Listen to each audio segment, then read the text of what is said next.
tem a palavra de Deus, mas é a palavra de Deus. Eu também acredito na sacralidade da Bíblia em todo. E eu explico. Eu não acredito apenas que o texto corrido esteja de acordo com a vontade de Deus, mas acredito que até a disposição dos livros dentro do cânon sagrado compõe ali a revelação de Deus para a humanidade. Deus decidiu que o Gênesis estivesse ali, que o Êxodo estivesse ali, que o Levítico estivesse ali. Ainda que você me diga, não, mas isso aí foi os homens organizaram a Bíblia. Eu entendo que os homens organizaram a Bíblia, mas eu não acredito que Deus deixou o seu livro na mão dos homens. Eu li o meu livro antes de publicá-lo. Não apenas escrevi, mas li. Eu revisei o meu livro e não apenas deixei que a revisora revisasse. Eu pedi para colocar coisas e tirar coisas e expor coisas. Eu completei capítulos depois de ler que acreditei que precisavam ser melhorados. Eu disse, esta frase entra aqui, esta não entra aqui, esta eu quero no início do livro. Como eu posso acreditar que Deus colocou o livro na mão dos homens? E não olhou o seu livro, não revisou o seu livro, não dispôs seu livro, não organizou seu livro, não disse aos homens da Septuaginta, olha, não divida os capítulos assim, não quero assim, coloque assim, agora o verso assim, agora mude o capítulo porque eu quero. Crendo nesse princípio de soberania divina na gestão inclusive da organização do livro, eu entendo que Êxodo está aqui porque ele precisava estar aqui. É o segundo livro da Bíblia e não poderia ser o terceiro. É o segundo livro da Bíblia e não poderia ser o quarto. É o segundo e não poderia ser o oitavo, porque Êxodo é a saída. No 3 você vai dizer a saída. 1, 2, 3.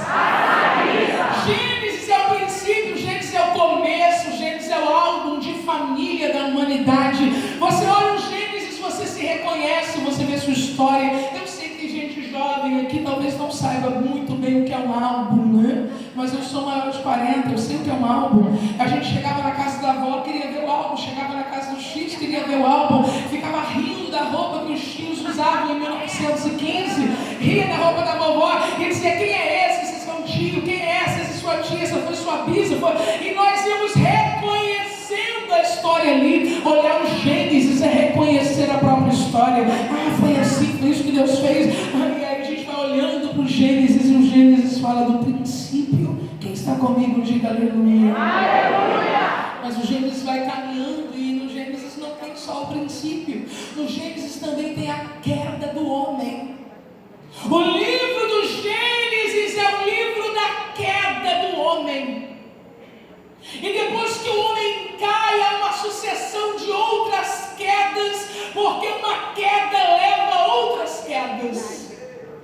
Depois que o homem cai, o capítulo seguinte é devastador, no capítulo seguinte já tem violência contra a mulher, no capítulo seguinte já tem homicídio, no capítulo seguinte já tem fratricídio, no capítulo seguinte já tem arrogância de gigantes que assolam aqueles que são menores, e dali por diante o homem só vai ladeira abaixo.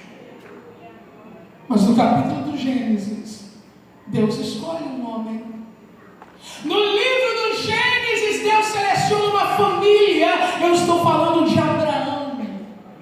No livro do Gênesis, Deus seleciona um filho de um homem. Eu estou falando de Isaac. No livro do Gênesis, Isaac tem 2 filhos. E Deus, em sua soberania, diz: rejeitei Esaú e escolhi Jacó. Essa capacidade que Deus tem de escolher o piorzinho. Olha eu aqui, vou repetir. Essa capacidade que Deus tem de escolher o piorzinho. Olha eu aqui. Você não tem dúvida de que Jacó era muito pior que Esaú. Mas Deus disse: aborreci Esaú e escolhi Jacó. E aí Jacó tem filhos.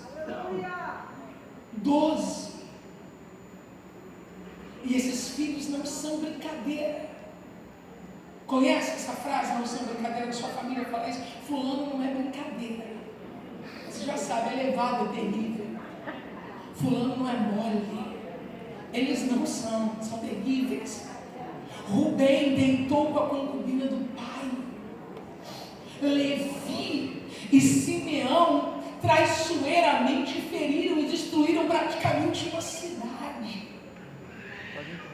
Em conluio venderam o irmão, mentiram por décadas sobre a morte desse irmão. Terríveis. Mas eles estão aonde? No Gênesis. Eu vou perguntar aonde eles estão e você vai dizer no Gênesis, tá bom? Onde eles estão? No Gênesis. E o Gênesis mostra o quê? Queda. E o Gênesis mostra o quê? Degradação humana. E o Gênesis mostra o quê? Desencontros familiares. Agora o Êxodo é o quê? O Êxodo é a saída. O Êxodo é o escape. O Êxodo é o livramento.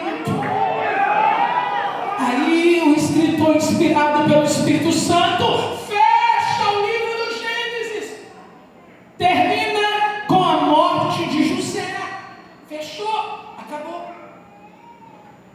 Você sabe que a Bíblia está contando uma história progressiva.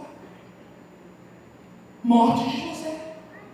Qual é a próxima história após a morte de José? Olhe para mim. A próxima história após a morte de José é como esse povo viveu no Egito após a morte de José. Era isso que deveria estar no capítulo 1 do livro do Êxodo, se fosse Helena Raquel escrevendo a história. Mas a Bíblia é um livro de Deus. Aleluia! Êxodo capítulo 1, eu vou ler de novo para você não perder o que eu vou dizer. Êxodo capítulo 1, versículo 1. Estes, pois, são os nomes dos filhos de Israel. Israel é o antigo Jacó, que entraram no Egito com Jacó. Cada um entrou com sua casa. Rubem, Simeão, Levi, Judá, Zacá, Zebulon, Benjamim, Dan, Naftali, Gad, Aser. Mas essa parte da história que está atrasada. Por quê? Porque já foi contada no Gênesis. O Gênesis termina com a morte de quem?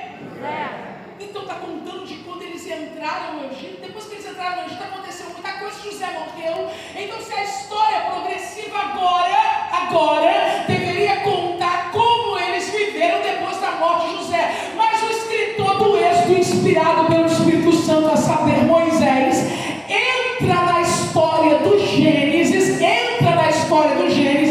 pega um pedaço da história do Gênesis e arrasta para a história do Êxodo. É isso que Deus vai fazer com a tua família, com a tua casa, com os teus filhos, com o teu casamento, com o teu futuro, com o teu presente. Deus vai entrar no livro da queda, no livro do tropeço, no livro da vergonha, no livro da decepção, no livro da desilusão, no livro da morte, no livro da violência, no livro da porta fechada. Vai pegar a história da tua família, vai agarrar na mão dele e vai ser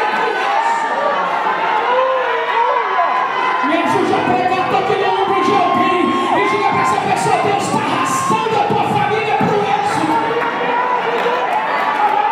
Deus está arrastando a tua família para o Êxodo.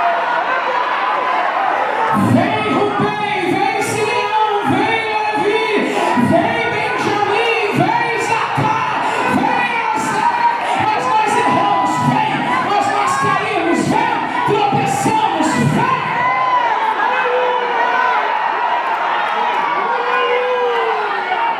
O livro do Êxodo começa com uma lista. Diga: lista.